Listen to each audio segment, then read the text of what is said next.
Meus irmãos, chegamos ao momento da ministração da palavra de Deus. Eu quero convidar aqui ao púlpito o pastor João Gonçalves Mendes, pastor da Assembleia de Deus em Maracanã e também presidente da nossa convenção estadual, CONADEC.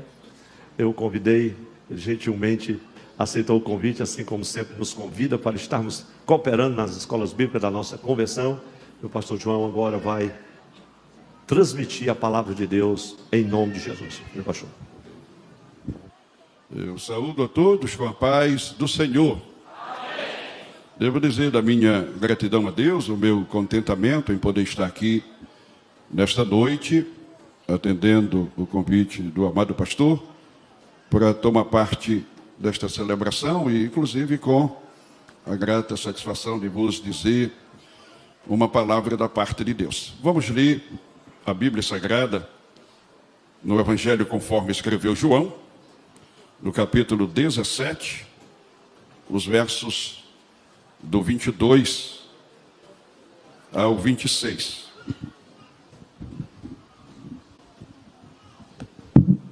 Enquanto todos localizam o texto, eu devo testemunhar que no dia 7 de setembro de 81, eu fui separado para servir como diácono. E o entendimento para nós é aquele entendimento do apóstolo Paulo, que Deus não precisa ser servido por mãos humanas. Então, nós continuamos servindo a Deus, servindo ao próximo e, principalmente, à Igreja do Senhor, que se constitui dos domésticos da fé. Glórias a Deus. Então, 41 anos, não é que eu fui separado para diácono. Eu sou da geração do pastor Antônio José, que deve ter sido separado para diácono em 79. Eu acho que eu acertei. Ok. Então, amados, todos localizaram o texto. Vamos ler a palavra do Senhor. Nos diz assim a palavra de Deus. Verso 22. E deles a glória que a mim me deste, para que sejam um, como nós somos um. Eu neles e tu em mim, para que eles sejam perfeitos em unidade, para que o mundo conheça que tu me enviaste, para que o mundo conheça que tu me enviaste a mim, e que tens amado a eles como me tens amado a mim. Pai, aqueles que me deste, quero que onde eu estiver também eles estejam comigo, para que vejam a minha glória que me deste, porque tu me has amado antes da criação do mundo. Pai justo, o mundo não te conheceu, mas eu te conheci. E estes conheceram que tu me enviaste a mim. E eu fiz conhecer o teu nome, e lo farei conhecer mais, para que o amor com que me tens amado esteja neles, e eu neles esteja. Quem diz amém? Amém. Amados, eu também quero me servir da oportunidade para fazer um convite aos amados pastores. E pastor Antônio José, depois eu combino com ele um momento para ele fazer uma ministração para nós.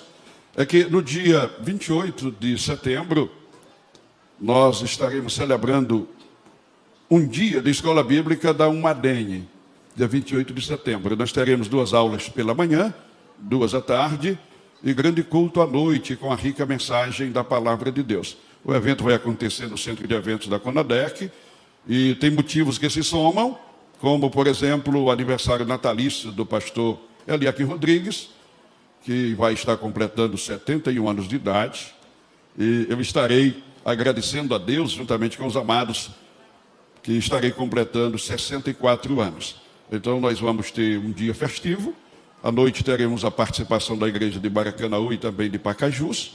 Porém, haverá uma prioridade para a exposição da palavra durante todo o dia e também à noite. Queremos contar com a participação de todos os amados pastores e evangelistas. Depois vou ver com o pastor Antônio José o que fica melhor para ele, se será pela manhã ou se será à tarde. Pastor Orisvaldo vai estar conosco, pastor José Carlos de Lima, pastor Roberto José e outros companheiros. Pastor Ailton José, falta ainda confirmar presença. Mas uma grande parte dos companheiros que fazem a diretoria da Umadene vão estar conosco na oportunidade. Louvado seja Deus. Amados, a palavra do Senhor que nós temos lido é uma palavra que mostra o grande privilégio que o Senhor deu a cada um de nós.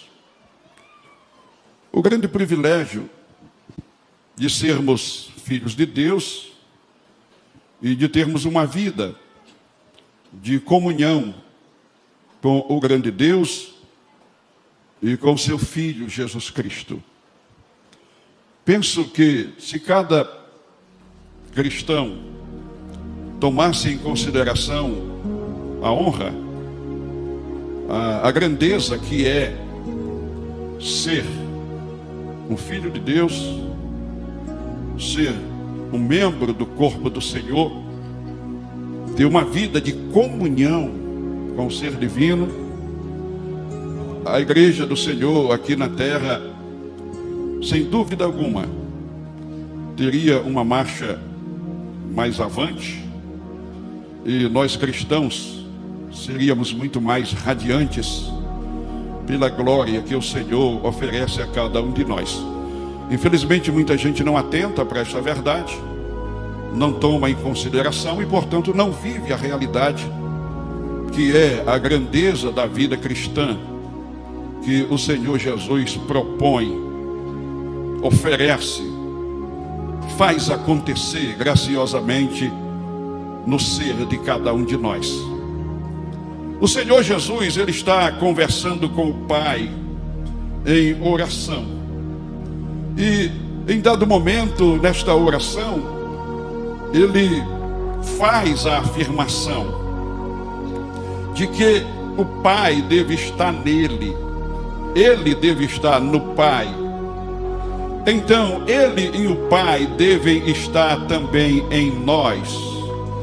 E se a gente observa as palavras do Senhor Jesus no capítulo 15 deste mesmo evangelho, o Senhor Jesus, ele nos mostra esta realidade através do exemplo que ele nos apresenta da videira. Eu sou a videira verdadeira, meu pai é o lavrador, eu sou a videira, vós sois os ramos. Aí o Senhor descreve a nossa dependência dele, e não só a nossa dependência, mas como ele supre a nossa vida espiritual. E o Senhor, ele prossegue para dizer que se nós estivermos nele, ele estiver em nós, isto é, se vocês estiverdes em mim e eu estiverdes em vós, então vocês vão dar muitos frutos. Porque aquele que está em mim e eu nele, isto dá muito fruto. Então, amados, é interessante a gente considerar esta vida de imersão no Senhor Jesus. Vamos compreender e tomar em consideração que a verdadeira vida cristã significa viver a vida de Deus. Paulo escreveu na segunda epístola aos Coríntios, capítulo 5 e verso 15. Ele morreu por todos, para que os que vivem já não vivam mais para si, mas vivam para ele, que por eles morreu e ressuscitou. Então, se verdadeiramente temos recebido ao Senhor Jesus, aquele que deu a sua vida por nós, a nossa vida já não é mais a vida conforme a natureza pecaminosa, agora é a vida conforme a vida de Deus. Tanto é que no verso 17 do mesmo capítulo, então o apóstolo afirma: de modo que se alguém está em Cristo, nova criatura é. Então as coisas velhas já se passaram e tudo se fez novo. O apóstolo Paulo, ele tantas vezes ele fala desta vida de imersão no Senhor Jesus. Ele chega a falar do nosso batismo em Cristo, e eu fico examinando e pensando que o nosso batismo em Cristo, Paulo não está se referindo ao batismo formal, ordenado, através do qual devemos ser mergulhados nas águas. Ele está falando da nossa imersão em Cristo. Aí eu fico lembrando que o apóstolo Paulo também, ele fala que os israelitas, eles foram batizados na nuvem, foram batizados no mar, foram batizados em Moisés, e nenhum desses batismos é o batismo formal do cristianismo. Ele está se referindo, penso assim, que é exatamente a experiência que eles estiveram com o Senhor, caminhando debaixo da nuvem, passando pelo leito seco do Mar Vermelho, enquanto a água fazia coluna de um lado e do outro lado. É as experiências que estiveram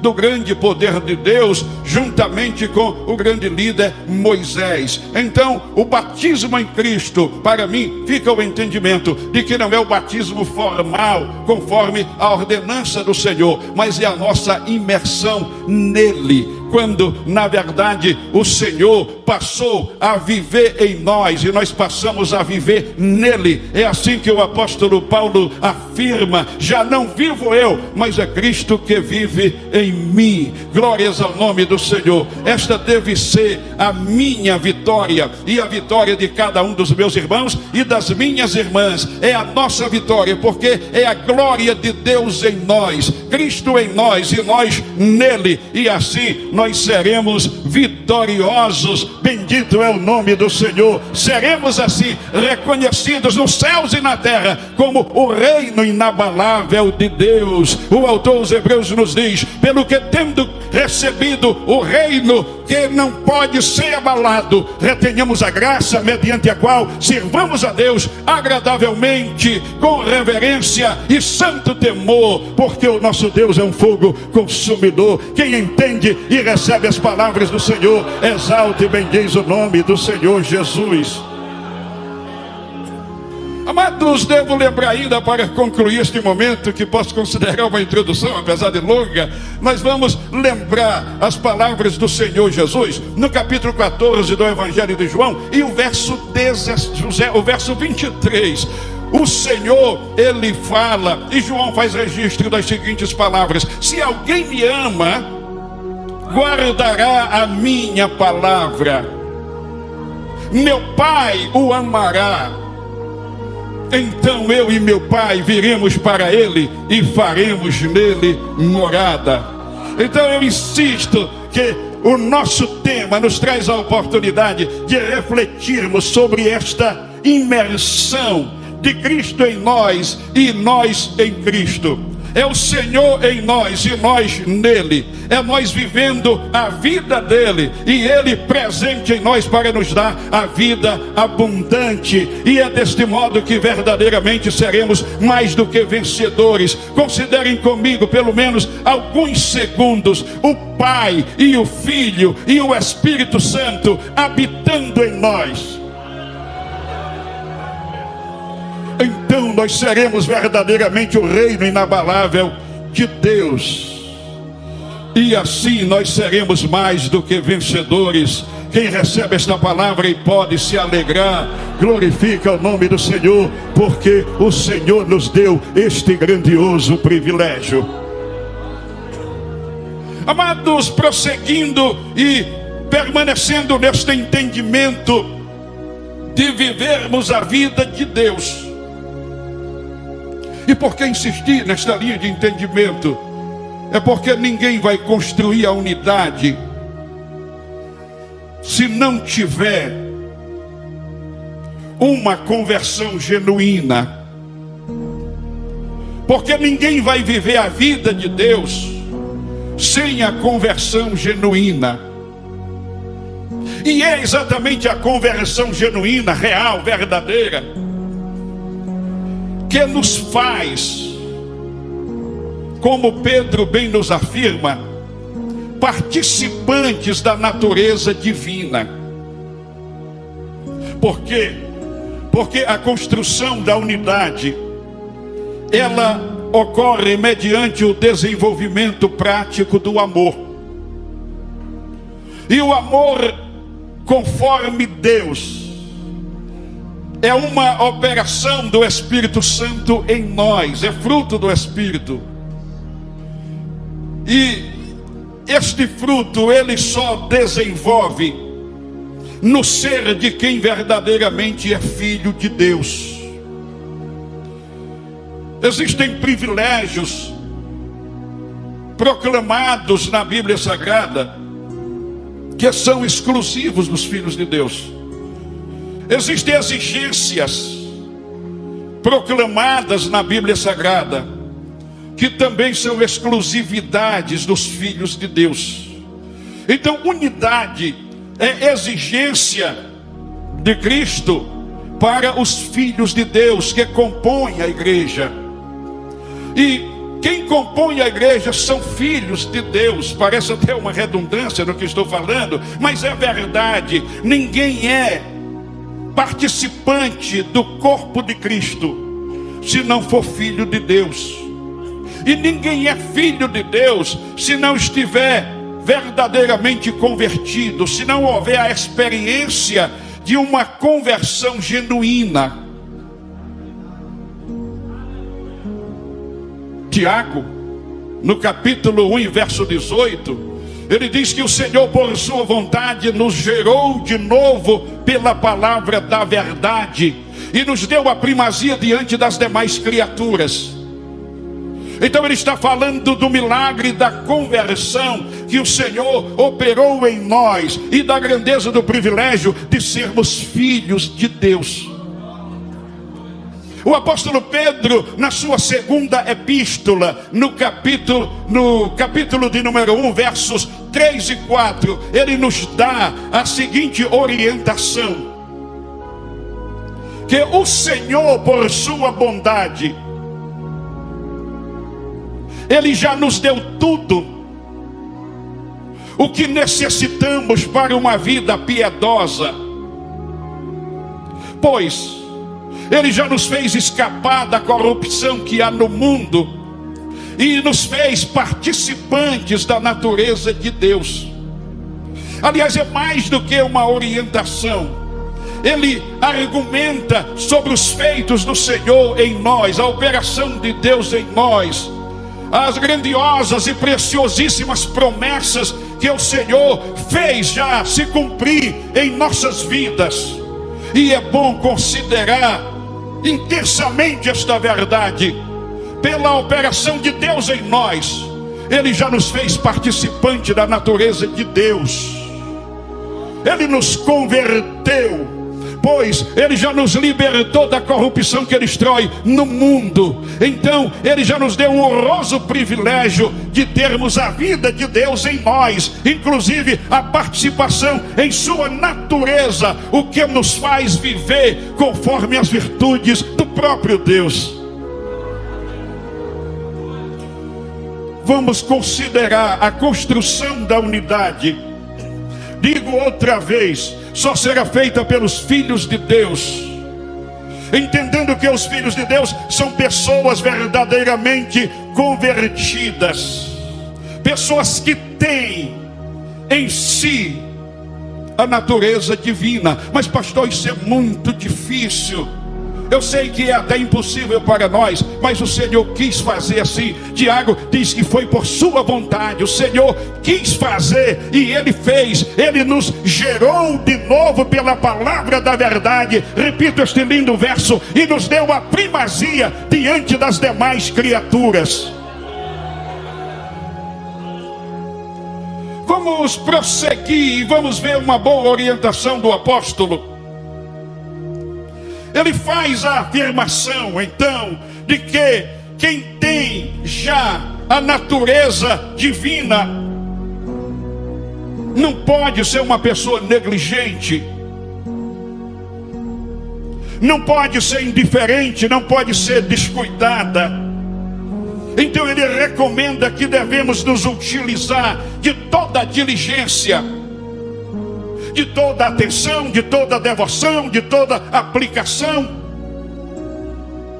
para que possamos desenvolver a fé, para que também a bondade de Deus cresça em nós. Bondade é uma grande virtude.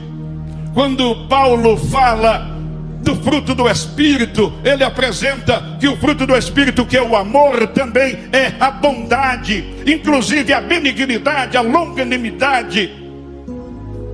E prossegue falando de virtudes, que são virtudes inerentes ao caráter de Deus, e que nós podemos desenvolvê-las, porque o Espírito Santo que em nós habita, ele nos faz participantes da natureza divina, porque nós somos filhos.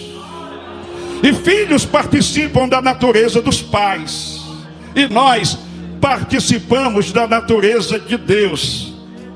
O apóstolo prossegue para dizer que esta fé com a bondade deve ser somada com o conhecimento. Mas está aqui na minha mente um pensamento que devo expressá-lo. Existem pessoas que imaginam que depois da conversão, depois da suposta conversão, podem continuar conservando a maldade no coração. Já ouvi de pessoas até ministerialmente graduadas dizer assim: pastor, eu sou muito mau. E eu digo para as pessoas que, por favor, não olhem para mim, olhem para Deus, porque eu não presto. Já ouvi de pessoas o seguinte: pastor, este é o meu jeito e ninguém vai me mudar. Inclusive Deus, tal dia, tal tempo e tal lugar, usou um vaso para dizer: não deixa o homem te mudar. Quer dizer, são pessoas que pensam que depois de se considerarem filhas de Deus, filhos de Deus, cristãos, cristãs, ainda podem carregar consigo a malignidade. Mas não é assim. A malignidade é do diabo, é do maligno. A benignidade é de Deus e dos filhos de Deus. Se há maldade em nós, precisamos ter a sinceridade de reconhecê-la, não para nos gloriar, não para nos firmar no propósito de mantê-la dentro de nós, mas como diz Tiago, para chorar as nossas misérias e nos converter, lavando as nossas mãos e consertando o nosso coração, porque nós pertencemos a Deus. É resistindo o diabo e nos achegando a Deus que nós seremos pessoas vitoriosas para a glória do Senhor. Mas o apóstolo, falando que somos participantes da natureza divina, ele prossegue dizendo que, somando a fé com a bondade, devemos também trazer o conhecimento e a temperança. O conhecimento aqui, amados, eu fico pensando que não se trata do conhecimento das letras, das ciências humanas, e ninguém, por favor, ninguém ignore, e também não é o conhecimento exato da teologia, mas é o conhecimento experiencial de Deus, porque a nossa vida com Deus nos faz conhecê-lo. Paulo nos diz: rogo-vos, pois, irmãos, pela compaixão de Deus, que apresenteis os vossos corpos por sacrifício vivo, santo e agradável a Deus, que é o vosso culto racional. Paulo não está falando do culto litúrgico, ele não está falando da celebração do templo ou das casas, ele está falando de uma vida tão comprometida com Deus, que seja uma adoração ao Senhor. E nesta vida de adoração a Deus, ele afirma que nós vamos descobrir e experimentar a boa, agradável e perfeita vontade de Deus. E deste modo, nós não nos amoldamos ao mundo, mas nós somos transformados pela renovação do nosso entendimento. O apóstolo, ele faz a recomendação da temperança. Amados, esta é uma grande virtude. Ela está presente nas demais epístolas dos diversos apóstolos, às vezes como sobriedade, como moderação, como domínio próprio. De fato, uma grande virtude que nos dá o equilíbrio. E às vezes fico pensando assim: oh, que grande virtude. E aprendi a dizer que quando nós temos a real temperança, a verdadeira moderação produzida em nós pelo Espírito de Deus, nós somos bem-aventurados. porque nós temos a capacidade de parar e pensar nas consequências de nossos atos, enquanto eles ainda são pensamentos. E sendo assim, a gente pode recuar de todo mau intento, de todo mau propósito, e seguir para fazer somente o que é bom, que edifica e que glorifica o nome do Senhor. Normalmente, quando as pessoas nos procuram para confessar suas fraquezas, seus desvios de conduta, elas dizem assim: pastor, eu não pensei no que ia fazer, eu não sei onde estava com a minha cabeça. Quer dizer, eu não avaliei as consequências, eu não avaliei o que vem depois. Então, a temperança que nos dá este equilíbrio, a moderação que nos dá esta sabedoria que vem do alto, nos faz bem-aventurados, porque todo desejo mau, negativo, será rejeitado, para que sigamos a vontade de Deus na direção do Espírito Santo. Até porque os filhos de Deus já não andam segundo a carne, mas andam segundo o Espírito. O apóstolo prossegue para falar sobre a paciência ou a perseverança. Devo considerar, juntamente com os amados, que a vida cristã, ela não é de um dia, não é de uma semana, ela não tem um prazo estabelecido. E tem. Como assim? A vida cristã é o tamanho da nossa existência. Então não adianta para nós a disposição, a fidelidade, a prontidão por algum tempo. Já conheci pessoas, meu amado pastor Antônio José, que eram tão espirituais que pareciam assim, robôs eletrizados, dando descarga elétrica para todo lado. Mas durou pouco. A bateria descarregou.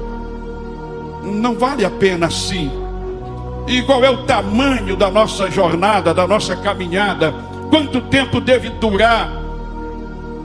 Jesus disse: ser fiel até a morte, e eu vou te dar a coroa da vida. Este é o tamanho do meu jornada, é o tamanho da minha dedicação a Deus, é a minha vida toda. Os amados estejam cientes disso. A nossa aliança com Deus é a vida toda aqui na terra, e a eternidade no novo céu e na nova terra, para a glória de Deus e a nossa felicidade. Glória. O apóstolo prossegue e fala da piedade, amados irmãos, que é grande virtude. Fico pensando assim, num sentido muito prático, que a piedade é uma virtude que me dá o entendimento do meu tamanho e me faz pensar na grandeza de Deus. É uma das razões pelas quais a piedade me inspira a adorar, me inspira ao temor do Senhor e me inspira à obediência. Porque se eu pensar no meu tamanho e considerar o tamanho de Deus, me resta me prostrar diante dele e pedir misericórdia, porque eu não sou nada e ele é tudo. Eu sou pequeno demais, ele é grandioso. Aleluia. Eu sou menos do que servo, ele é mais do que Senhor. Glória, ele é o Todo-Poderoso. E às vezes não consideramos esta verdade. Às vezes nos achamos importantes, às vezes nos achamos grandes e queremos até ultrapassar os demais. Isso é dificuldade para a construção da vida fraterna, é dificuldade para a construção da unidade, quando de repente eu ergo a minha cabeça acima dos demais. Oh, meus irmãos, Paulo viu este mal na igreja dos Filipenses, uma igreja tão abençoada que se iniciava com tanta disposição na construção do amor e da paz. Mas de repente Paulo viu inclusive algumas irmãs líderes que estavam disputando a primazia. E aí o apóstolo faz a orientação: nada façais por contenda ou por vanglória, tudo se faça por humildade, cada um considere os outros superiores a si, tendo em cada um de vós o mesmo sentimento que houve também em Cristo Jesus, o nosso Senhor, que subsistindo na eternidade em forma de Deus, não teve por usurpação ser igual a Deus, mas esvaziando-se a si mesmo, recebeu a forma de homem e achando na forma de servo, foi obediente até a morte, e a morte de cruz. Depois da cruz vem a glória, pelo que também Deus o exaltou soberanamente e deu a ele o nome que está acima de todo nome, para que diante do nome de Jesus se dobrem todos os joelhos dos que estão no céu, na terra e debaixo da terra, e toda língua confesse que Jesus Cristo é o Senhor, para a glória de Deus Pai. O Senhor Jesus, que é o Criador, sustentador e Redentor do universo, aceitou a humildade de servir. E porque nós queremos nos exaltar e colocar nossa cabeça acima dos demais e desconstruir a unidade e a fraternidade, o Senhor nos deu tudo o que precisamos para uma vida santa, piedosa. Ele tirou o mal de dentro de nós e colocou dentro de nós o espírito da obediência e nos fez participantes da sua natureza. Glória! O apóstolo prossegue para falar da fraternidade, o amor que devemos desenvolver uns para com os outros. Glória! Precisamos da piedade para podermos construir este amor. Devo lembrar que Paulo, escrevendo aos irmãos romanos, onde também ele pôde detectar a presença de alguns irmãos que se sentiam mais, ele diz: pela graça que me é dada, digo a cada um dentre vós, que não tenha de si mesmo um conceito mais elevado do que convém, mas cada um pense de si mesmo com moderação, conforme a medida da fé que Deus repartiu.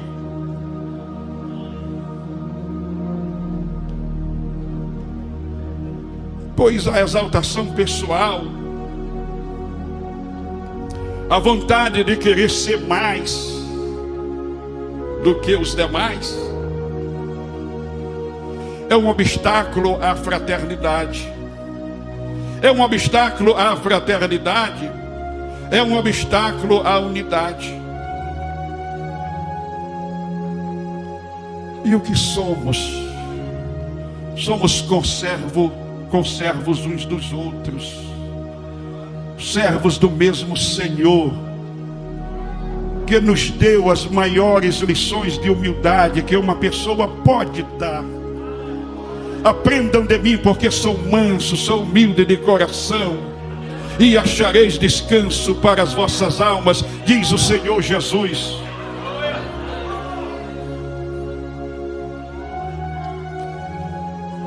Que vergonha um crente exaltado ter que se apresentar diante de Jesus.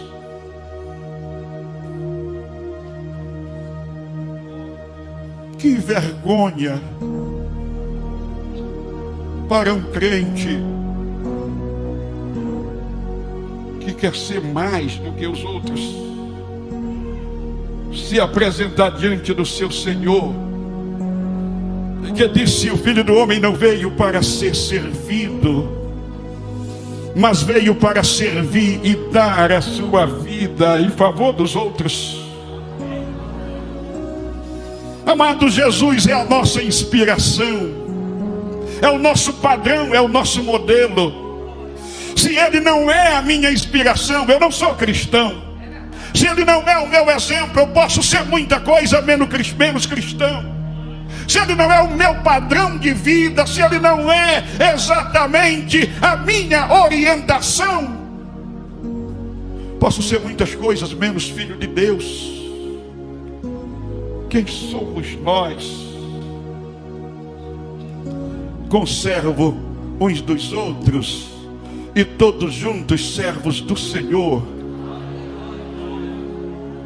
Glória, você entende? Você aceita esta verdade? Então diz comigo, quem somos nós? Somos conservos uns dos outros, conservos uns dos outros, e todos nós juntos, servos do Senhor Jesus. Glória. Jesus disse: aonde eu estiver estará também aquele que me serve, e o meu Pai o amará. Oh, privilégio grandioso, o amor do Pai, que nos fará sermos recompensados na eternidade.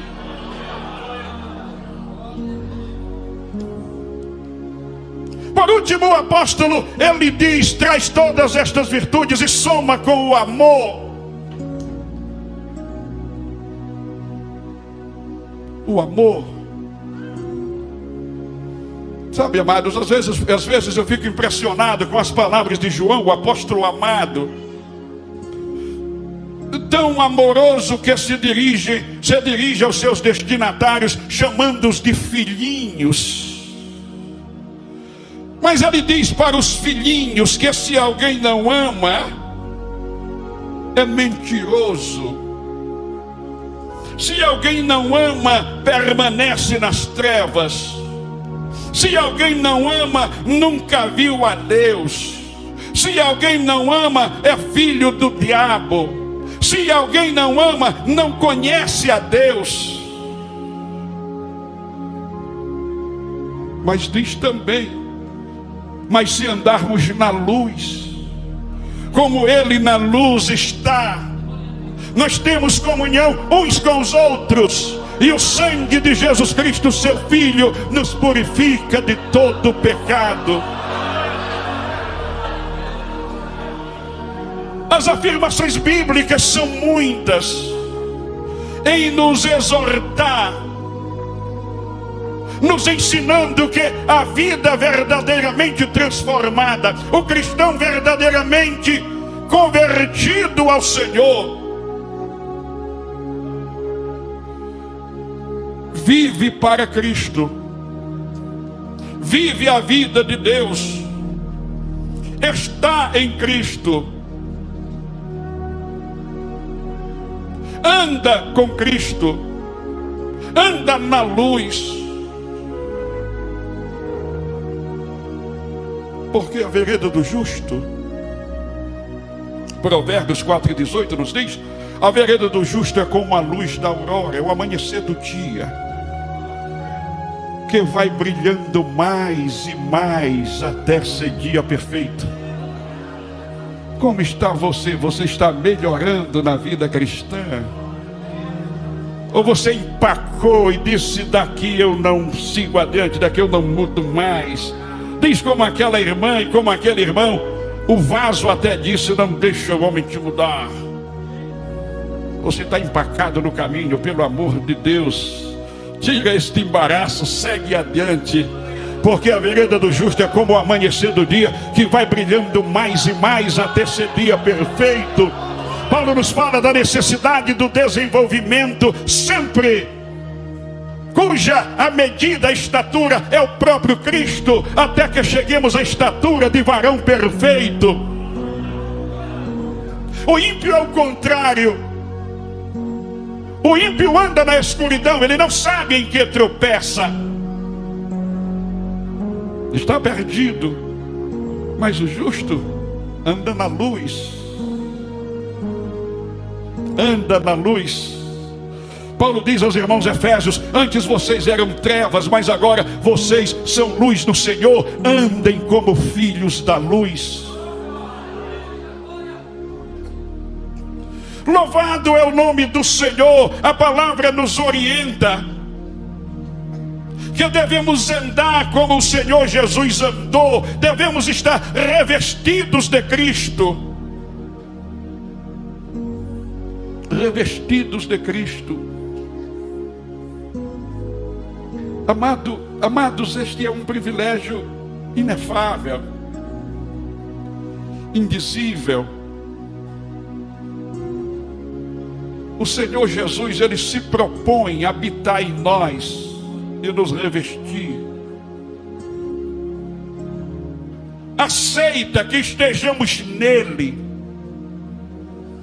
Nossa imersão nele, insisto nesta palavra, nossa imersão nele, nosso mergulho nele. Até porque ele disse: sem mim nada podeis fazer. Eu sou a árvore, vocês são os ramos. E qual é a vida dos ramos da árvore? É a vida da própria árvore. Glória.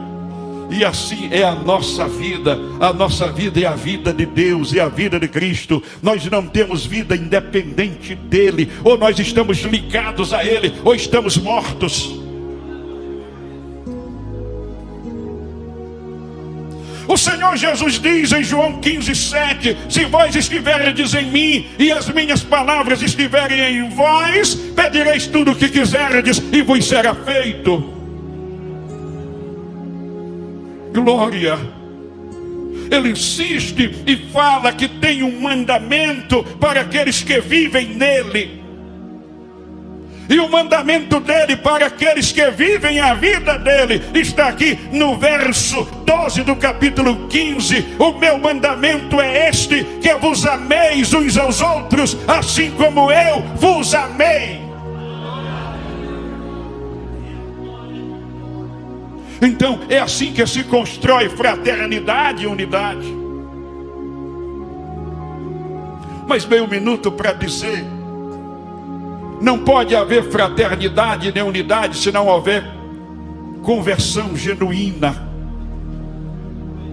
Um dos maiores obstáculos à fraternidade, à unidade, é a presença de pessoas sem conversão no grande contingente dos evangélicos.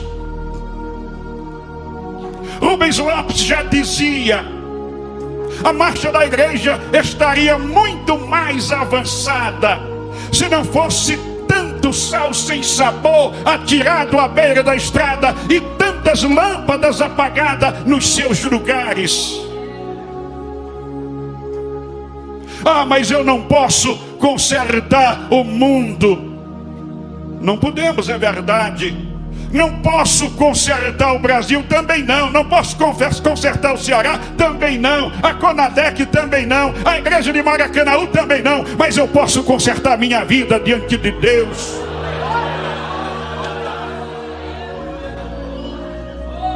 E é deste modo. É cada um se colocando na posição certa.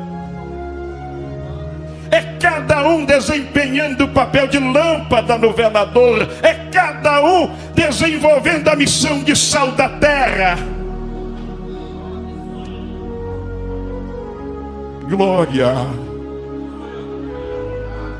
Mas vamos concluir, e devo concluir lembrando que depois que o apóstolo Pedro fala que temos tudo o que precisamos para a vida piedosa, que apresenta 8 virtudes de Deus que podem serem desenvolvidas em nós,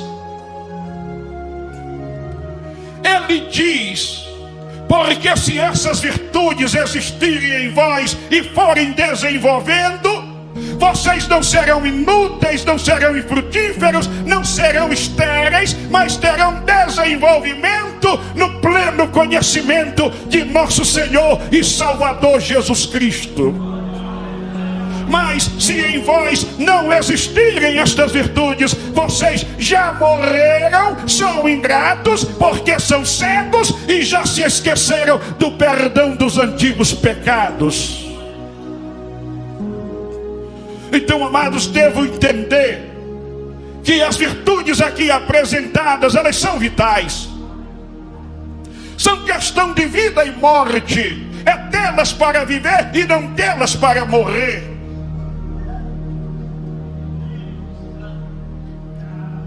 Diante do entendimento, o apóstolo prossegue para dizer: portanto, meus irmãos, tornai cada vez mais firme a vossa vocação e eleição, porque fazendo assim, nunca jamais tropeçareis, e deste modo achareis uma entrada ampla e abundante no reino eterno de nosso Senhor e Salvador Jesus Cristo. Quer dizer, trilhando o caminho deste modo, não tropeçaremos, seremos frutíferos e entraremos no céu para a posse da vida eterna. Encerro, desejo fazer uma oração. Meu pastor, me permita, por favor, amados, alguns segundos, de pé, alguns segundos, vamos fazer uma oração.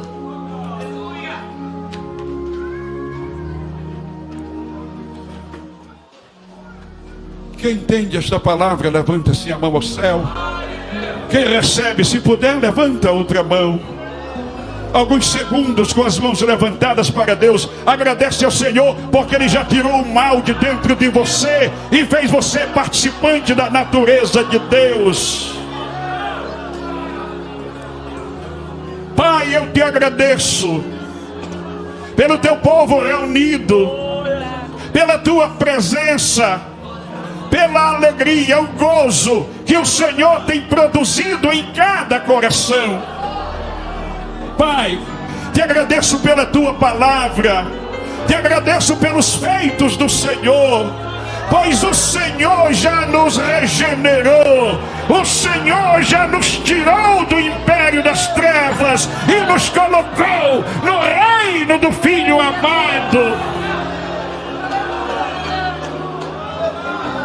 O Senhor nos fez participante da natureza de Deus. O Senhor nos fez frutíferos. O Senhor nos deu a convicção da entrada no céu para a vida eterna. Pai, toca no coração de cada um de nós, nos edifica, nos fortalece, nos capacita, Senhor, para o desenvolvimento do amor, para que haja fraternidade e a unidade que tu queres possa ser construída por cada um de nós. Pai, nos dá a tua bênção. Tudo te peço e te agradeço em nome de Jesus. A igreja do Senhor diz amém. Amados, podeis tomar assentos. O Senhor vos abençoe ricamente em o nome de Jesus. Obrigado, pastor. Glória a Deus, pastor.